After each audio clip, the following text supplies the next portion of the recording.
Grüß euch, liebe Zuseher.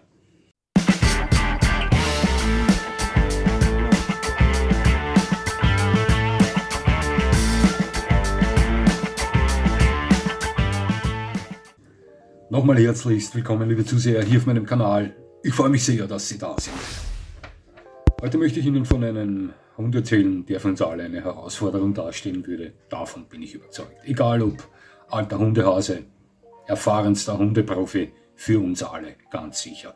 Ich rede hier und heute vom Cao Fila de São Miguel, kurz auch Fila genannt, allerdings nicht zu verwechseln mit dem Fila Brasileiro. Ja, dieser Hund ist nah verwandt mit Preso Canario, mit Cimarron Uruguayo und Co. Im 16. oder 17. Jahrhundert, als die Konquistadoren Richtung Amerika unterwegs waren, hatten sie ja ihre Hunde mit, die legten Zwischenstopp in verschiedenen Stationen ein, so auch auf den Azoren, ein Inselarchipel im Atlantik, welches heute zu Portugal gehört.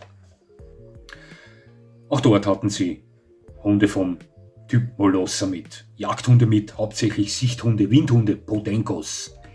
Man geht heute davon aus, dass der Fila aus Kreuzungen dieser Molosser und Podencos entstanden ist. 1981 wurde er das erste Mal ausgestellt und 2007 vom FCI offiziell als Hunderasse anerkannt.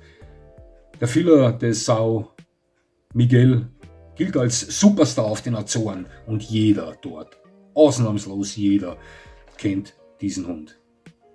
Die Haltungsweise ist oft dieselbe. Hauptaufgaben bestehen aus Hüten, Treiben und Bewachen der Rinder, dem Bewachen und Beschützen der Molkereien und dem Bewachen und Beschützen der Anwesen und der darauf lebenden Familien selbst. Das Verhältnis der vielen Besitzer zu ihren Hunden bewegt sich zwischen purer Arbeitskollege bis hin zu heißgeliebter Gefährte. Ich habe da bei den Recherchen zu diesem Video über diesen Hund mir unzählige Videos angesehen. Ja. Schauen Sie, bekannt ist mir der Cao Fila de São Miguel schon länger, doch ich musste mein Wissen wieder auffrischen, um Ihnen hier ein halbwegs anständiges Video präsentieren zu können. Und das habe ich getan. Ich war in portugiesischsprachigen Foren, las mir da 1000 Kommentare von Besitzern von Filas durch, jagte die durch den Online-Übersetzer, übersetzte das auf Deutsch, denn ich verstehe kein Portugiesisch, und sah mir eben auch viele Videos an. Da traf ich auf eine Doku, ja, wo man Fila-Besitzer interviewte. Da möchte ich Ihnen 3 Beispiele kurz erzählen. Da war ein Herr, ein Besitzer eines Filas, der von sich gab, vorgehabt zu haben, diesen Fila zu töten, weil er seinen Sohn gebissen hat. Ja, die fragten ihn, weshalb. Sagt er, nun, ich habe das dann nicht getan, denn ein Bekannter sagte ihm, er solle sich das nochmal überlegen, ob der Hund auch wirklich dran schuld war. Ja, man kam drauf, dass der Hund das nicht war, denn der Besitzer dieses Filas hatte die Angewohnheit, diesen Hund als Welpen beim Füttern ständig zu treten. Ja, und der Sohn hat das dann auch mal gemacht beim Spielen, wurde vom Hund gebissen. Also man sieht auch, auf den Azoren gibt es nicht ganz vernünftige Hundehalter oder Besitzer des Filas. Man interviewte dann Rinderbauern, die da mit einem Truck, auf welchen Filas oben waren, unterwegs waren. Der eine Besitzer dieser Hunde betonte und hob das tolle Arbeitsverhältnis von ihm und seinen Filas vor. Er sagte, es gibt da keine Schmusereien, keine Liebkosungen, gar nichts. Das ist ein reines Arbeitsverhältnis, welches aber toll harmoniert. Er sagte auch, er sieht niemals einen seiner Filas in die Augen, denn dann fühlen sie sich bedroht und greifen an. Ja, also sehr gefährliche Hunde hat er gemeint. Ja, schauen Sie, da gab es ja ein Gesetz, das wurde 1861 auf den Azoren verabschiedet, das jeden Besitzer eines Cao Fila de São Miguel verbot, seinen Hund auf der Insel frei laufen zu lassen, da diese Hunde eine Gefahr für die Menschen darstellen. Ja. Ich weiß nicht, ob das Gesetz heute noch gültig ist, aber das wurde damals verabschiedet. Ja. In diesem Video interviewte man dann noch einen dritten Fila-Besitzer und der hat ein innigstes Verhältnis mit seinem Hund, der ebenfalls ein Arbeitshund war und am Rind arbeitete. Der hat seinen Hund auf der Schulter tätowiert gehabt und gab zu verstehen, der Hund ist sein Ein und Alles. Der Hund isst seine Beine, seine Augen, seine Nase, der tut für ihn alles, der beschützt, bewacht ihn, ist treu bis zum geht nicht mehr. Und wenn dieser Hund mal nicht mehr isst, auf das er gar nicht denken möchte, hat er gesagt, ja, dann wird er bitterlich weinen. Ja. Auch als Diensthund ist der Cao Fila de São Miguel auf den Azoren sehr beliebt und wird dabei jeder anderen Hunderasse vorgezogen. Ich sage Ihnen was, eines ist ganz sicher und in Stein gemeißelt, das ist ein purer Arbeitsmolosser. Bevor wir uns den ganz speziellen Charakter dieses tollen Hundes ansehen, durchleuchten wir mal den Standard. 50 bis 60 cm Schulterhöhe erreichen diese Hunde, sind also mittel- bis übermittelgroß, also eher kleine Molosser. 20 bis 35 Kilo Gewicht, sagt der Standard, doch ich sah unzählige Feelers in diesen Videos, die schwerer als 35 Kilo waren. Die Fellbeschaffenheit ist irgendwie seltsam, denn die wird beim Standard als kurzhaarig angegeben, doch wirklich kurzhaarig erscheint mir dieser Hund nicht, also nicht so kurzhaarig wie die klassischen Molosser sind. Täuscht aber vielleicht nur etwas, da dieser Hund eine doch recht ausgeprägte Hose, Sie wissen schon, die Fellfransen an den Hinterläufen vorweist. Ja. Er ist kurzhaarig, aber nicht ganz so kurzhaarig, aber auch nicht stockhaarig, wie zum Beispiel ein deutscher Schäferhund. Also ich würde sagen kurz Stockhaar oder lang Kurzhaar, ja, was es zwar nicht gibt, aber lassen wir es bei dem.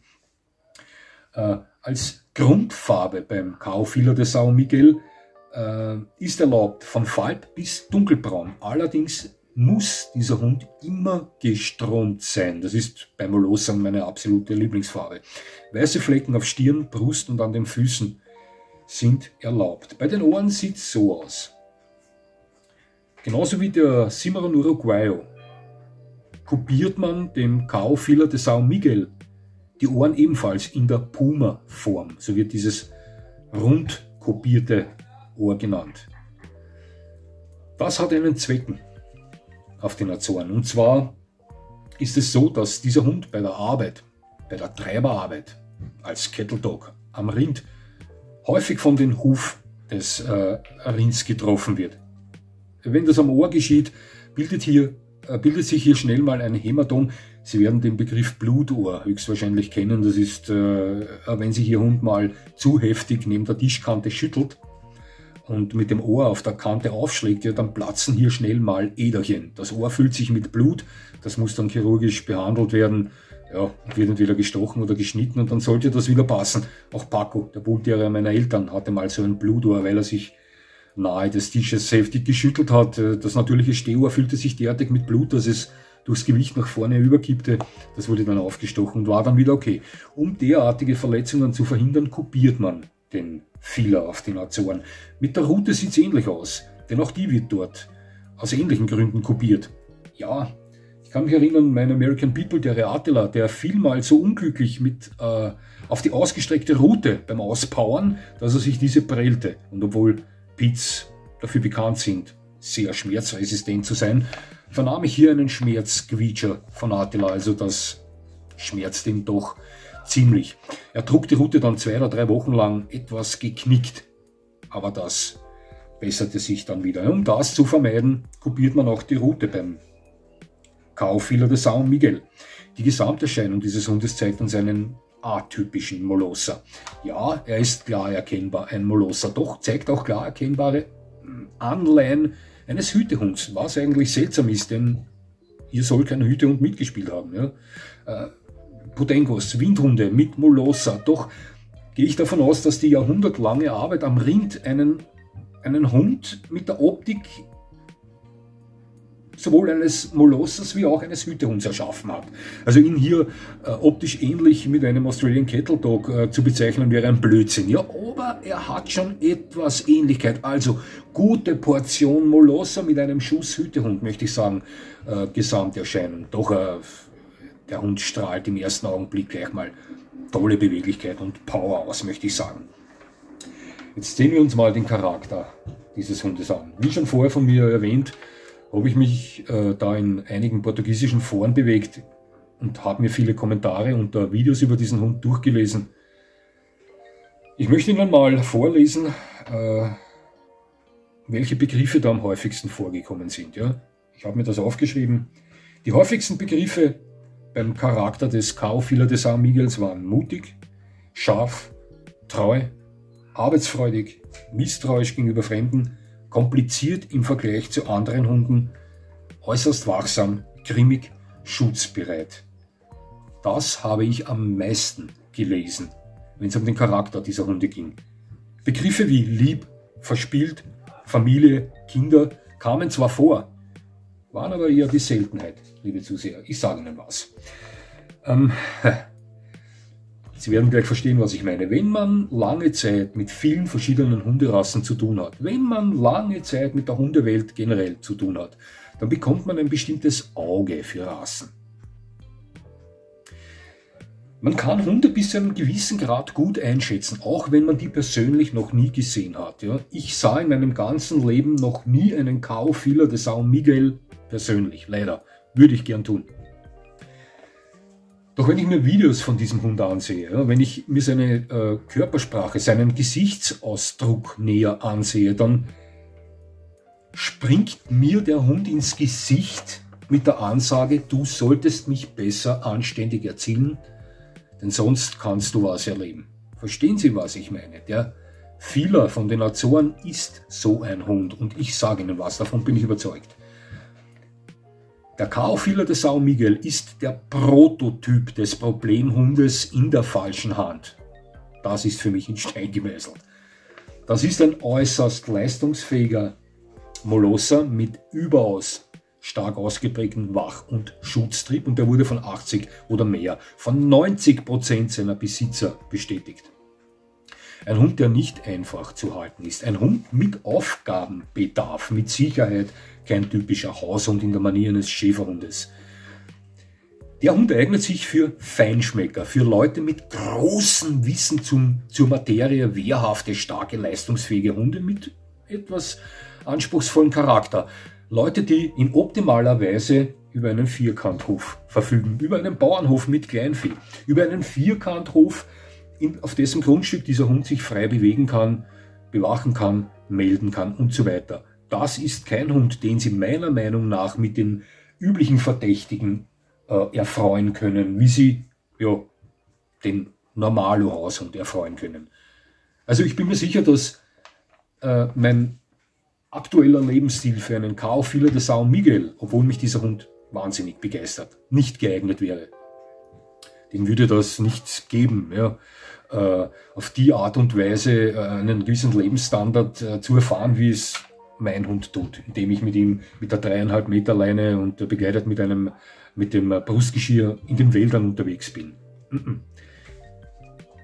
Dieser Fila funktioniert meiner Meinung nach charakterlich ähnlich wie ein Mix aus Herdenschutzhund und Molosser. Wissen Sie, was ich meine? Den erfüllen Sie mit den Aufgaben des Bewachens eines Grundstücks, eines Vierkantshofs, eines Bauernhofs. Am besten etwas abseits von Nachbarschaft. Wissen Sie, was ich meine? Ja? In diese Richtung hinein. Ein typisches Haushundeleben, möchte ich meinen, lässt diesen Hund charakterlich verkümmern und dann dreht der schnell mal am Rad. Und nochmal, ich wiederhole mich, der Hund ist bei der kleinsten Kleinigkeit an falscher Erziehung schnell ein Problemhund. Davon bin ich überzeugt. Ein fantastischer Hund. Vielleicht der gesündeste Molosser überhaupt. Das kann leicht sein. Ein fantastischer Hund, aber garantiert nur ein Hund für Kenner und für Könner. Kein Hund für Leute, die sich aus der Laune heraus jetzt einen Hund besorgen, sich vielleicht auf den Azoren im Urlaub befinden und sich denken, so einen Hund nehme ich mir jetzt von einem Bauern mit, der sowieso finanziell mit dem Geld zu kämpfen hat, deswegen kaufe ich ihn einen ab und er wird mir gerne einen geben. Das kann leicht sein, aber dann, grüß Gott, Herr Kompott, ich bin mir sicher, dass dieser Hund, wenn er in den richtigen Händen ist, gut gehalten wird, unter den richtigen Umständen lebt, ein wahnsinnig fantastischer Hund ist. Wow! Ich sage Ihnen das. Ein Brillant.